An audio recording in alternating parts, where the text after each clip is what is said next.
Hello everybody and welcome to Evil Ted Live here on twitch.tv/EvilTedSmith here on Twitch TV.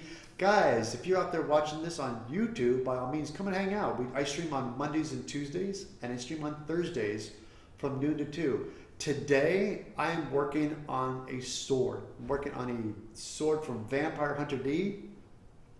Here's the image. I'm going to do an armature, and I'm doing my templates, and today I'm going to start blocking out the sword, and pretty much how I'm going to figure out how I'm going to do this. So again, this is kind of I thought about it a little bit, but this is going to be kind of a fun thing to do. We might run into some mistakes, and you can watch me do it as I make the mistakes and watch me sort them out. So what I did was I made this as my template, so I made it completely symmetrical, so I only do one side. As you guys can see right here, this is the template. I went ahead and traced it and made this out of foam. This is a 1/2 inch as for my handle. And what I'm using for the blade is you guys can see it's a threaded rod. And for the handle, which like a nut, I took two nuts and then Vaselined up the threaded rod, and I took Magic Sculpt. It's a 2-part resin. You guys can see right here. I mixed these two together and then kind of knead it around this. And just kind of pushed it on there and shaped it all up and just add a bit of an armature wire for the back end, for the handle, and let it kick off and left it overnight. So now it's solidified. I can take this off. The threaded rod. This is going to be the base for my handle. And what we're going to do today is I'm going to basically, I got to plot out where this is going to fall in my foam. The trick is you just want to remove enough of the material to recess this into your foam.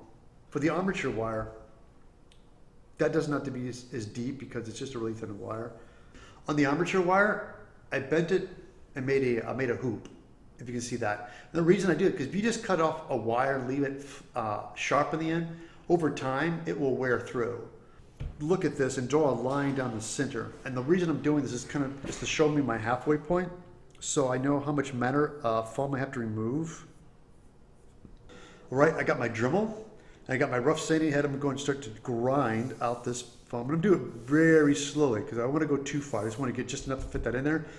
But when getting grinding, be sure to put on a particle mask because the foam dust goes everywhere.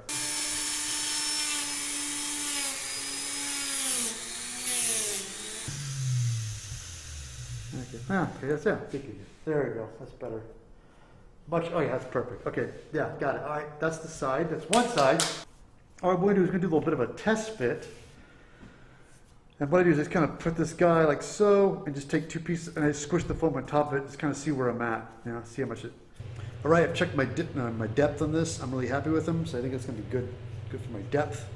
I'm going to go ahead and apply my barge cement. Now, when I cut these guys out, I kind of roughed them out really fast, and they need to be cleaned up on the edges, but I figured I would do that once I get them glued together. Would be the way to go on that, so.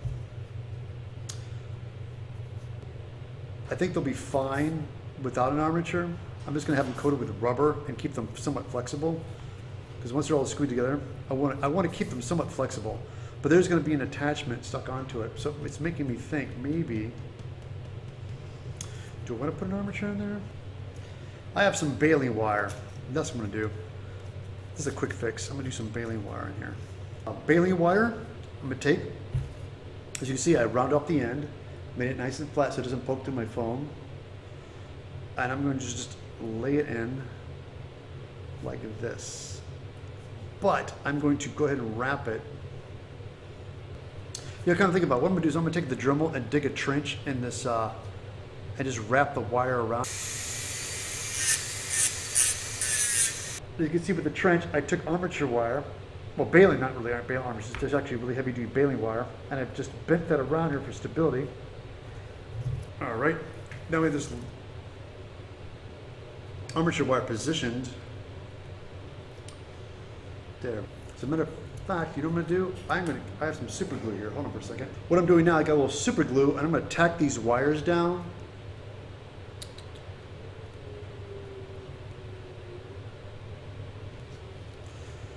And also, now that I have this in, I'm going to apply glue to the They're now properly dry. What I'm going to do is very carefully line them up. And I'm going to start with the center where the armature is. Line stuff up, getting my foam. Good contact on all the edges.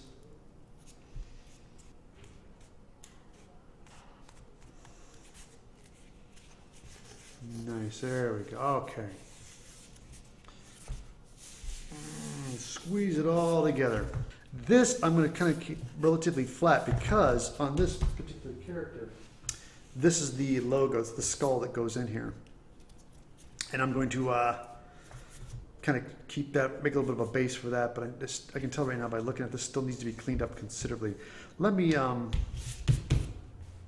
get back to that later. We're going to go ahead and just start dribbling these edges down a little bit, soften it up a little bit. Just to save the headache, when I grind, I like to just do it over my garbage can. That is pretty much the gist of it. This is now, it's been roughly blocked out. Now the reason I stopped with the Dremel, because the Dremel is, I got a rough sanding drum on this, it's removing a lot of material.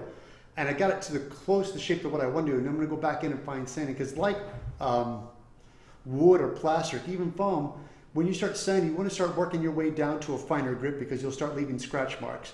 And granted, you can patch things up with foam, but you don't want to do that so much. So,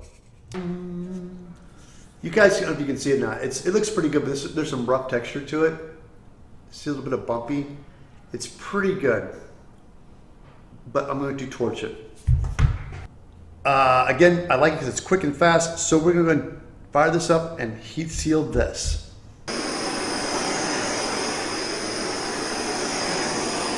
Left some teeth marks in it, left some little rough spots around here. So I'm going to take this Dremel with this sanding bit and just very gently just clean up all the teeth marks.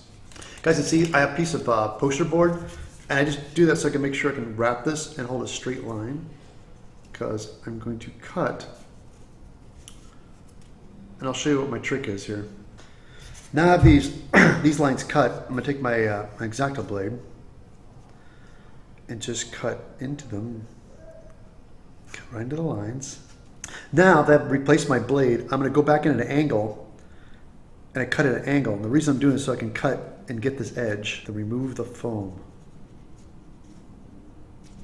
Okay, got it. Now that I got the sharp edge cut out, what I'm going to go do is I'm going to go back in with this Dremel. I'm just going to take out the high points here very gently.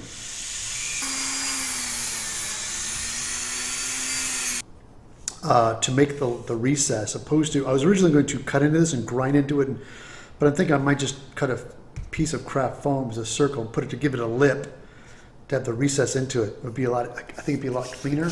That's going to be the inside line.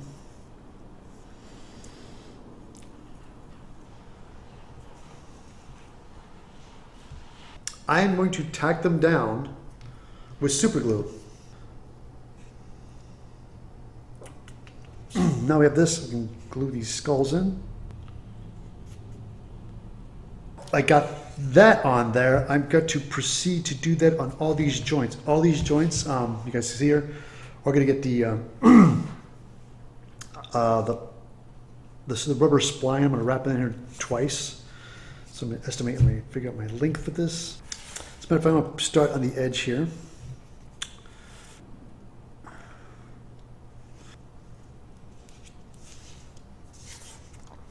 Well, there it is. It's coming together. That's going to be a big-ass sword. Hey, guys, this pretty much concludes today's episode on the Vampire D sword handle. We have more coming. I got the spline on this. I'm definitely going to put some, there's pieces that go on here, and I'm going to work on a little bit of a hilt for the blade, and we're going to jump on the blade soon. So, guys, thank you so much for watching. If you've been watching this, you guys can watch me live here on twitch.tv/EvilTedSmith. Here on Twitch. I stream Mondays and Tuesdays from 9 a.m. to 11 a.m. Pacific Standard Time, and I stream Monday and Tuesdays. Also stream on Thursdays from noon to 2 p.m. Pacific Standard Time.